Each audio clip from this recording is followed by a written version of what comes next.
Então, eu vou falar aqui agora sobre o tema aí, também um dos principais temas aí da nossa pauta sobre do dia de hoje. O Crespo intensificou a cobrança por reforços do São Paulo. O Crespo vem cobrando bastante reforços no São Paulo. Ele está bem incomodado. Ele sabe que o São Paulo não tem grana. Ele sabe que o São Paulo tem pouco dinheiro. Ele sabe das dificuldades, mas o cara quer reforço, gente. O cara já está aí no São Paulo, já está aí, já foi para o sétimo jogo dele.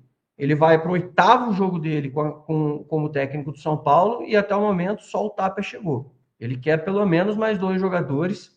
Ele, na verdade, quer três, mas ele quer que pelo menos chegue mais um rapidamente. Ele quer pelo menos ter uma capacidade de poder alternar zagueiros ali, de poder ter uma tranquilidade na zaga. Ah, mas o Negruti não tá treinando bem? Pô, cara, vamos ser honestos. Não é a mesma coisa de você ter a linha de zaga ali. Daqui a pouco a gente tem uma suspensão, uma expulsão. Cara, e falando nisso, que mudança de comportamento, hein? Que mudança de mentalidade que o São Paulo teve com relação a, ao grupo, de não tomar cartão, dos caras não ficarem nervosos, dos caras terem calma de jogar futebol, não se perderem emocionalmente dentro do campo. Essa talvez seja para mim o legado mais negativo que eu vou me lembrar do Zubeldia. Não vou nem falar de futebol, essas coisas todas, mas talvez a questão emocional seja o pior legado passado pelo Zubeldia no final das contas, sabia? Mas enfim, voltando à questão dos reforços, o Crespo está cobrando muito. Eu sei que a diretoria teve uma reunião com os controles financeiros para pedir mais dinheiro. Os caras estão tentando de todos os jeitos. Enfim, vamos torcer para que a coisa desenrole. O que eu sei é que o São Paulo estava firme por um zagueiro.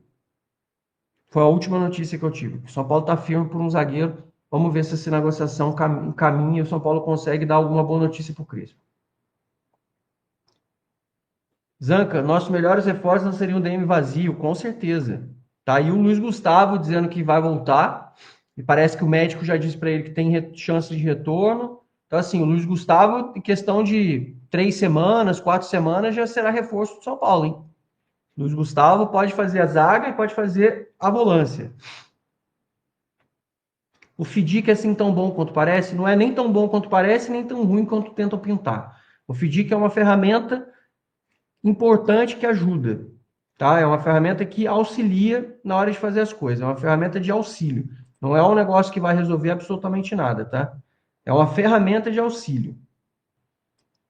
O Lucas, como eu tinha falado para vocês, tem chance de ir para o banco contra o Vitória, mas a expectativa principal é que esteja disponível no jogo contra o Atlético Nacional na próxima semana. Ele vai continuar treinando essa semana agora.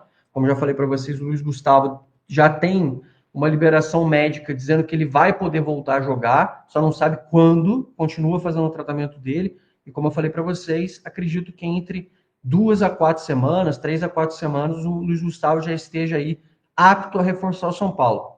Eu acredito que ele vai voltar não com tanta demora. Por quê? Porque ele vai mantendo o condicionamento físico, ele continuou treinando esse tempo todo. O que ele vai sentir um pouco é falta de ritmo. Mas eu tenho para mim que se ele jogar na zaga, que é uma das opções que o Crespo enxerga muito bem ele, que era uma informação exclusiva até do blog do São Paulo, que eu já tinha dado há 2 meses atrás, quando o Crespo chegou, 1 mês e meio atrás. Eu acho que na zaga ele vai sentir menos o ritmo do que ele sentiria no meio de campo. E aí, aos poucos, ele vai pegando o ritmo, ele vai poder ser muito importante, porque o São Paulo vai ter um cara muito forte na bola aérea, um cara com bom passe, ele não vai ficar tão exposto como ele ficava antigamente com os Beldia. Eu acho que a gente vai ver o Luiz Gustavo numa versão prime dele aí, que a gente não conseguiu conhecer nesse meio tempo que o Zubeldia estava comandando o São Paulo aí. Gostei também da fala do Arboleda, falando que o Crespo mudou a cabeça do grupo, deixando claro que não foi só chegar lá, treinar, teve um trabalho mental, psicológico, de resgate dos jogadores. Como a gente falou, o mental do Zubeldia, a forma como ele estava comandando o time, estava matando os caras um pouco, o negócio estava feio. Então a coisa não estava bem. E hoje a gente está aí, 25 pontos, oitavo lugar, conseguimos zerar o nosso saldo. Você vê como a gente estava uma bosta antes. A gente conseguiu, ganhando 4 vitórias, equilibrou um pouco as contas e dá um outro vislumbre para a gente para esse segundo turno, pelo menos para a gente olhar para a tabela e falar assim, cara, Z4 está 10 pontos de distância e eu estou aqui a 3, 4 pontos de começar a buscar um G4, de conseguir buscar um G6, de começar a pleitear coisas grandes de novo. Isso que tinham dito que era impossível que o São Paulo conseguisse fazer, que era o pior elenco da história. Pois é, né?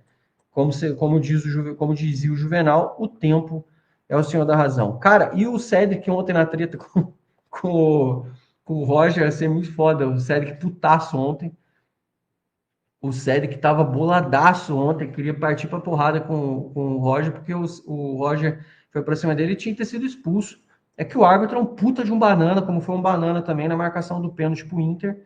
É aquele nível de arbitragem tosca que a gente vê sempre. Eu, se fosse do São Paulo da diretoria, eu mandaria uma representação reclamando da porra do pênalti e da não expulsão do Roger, achando um absurdo a porra da arbitragem que foi dada lá pros caras. Gostei de uma frase que o Crespo falou sobre lutar, batalhar e jogar bola, que é o lema dele para o time do São Paulo. Gostei bastante também.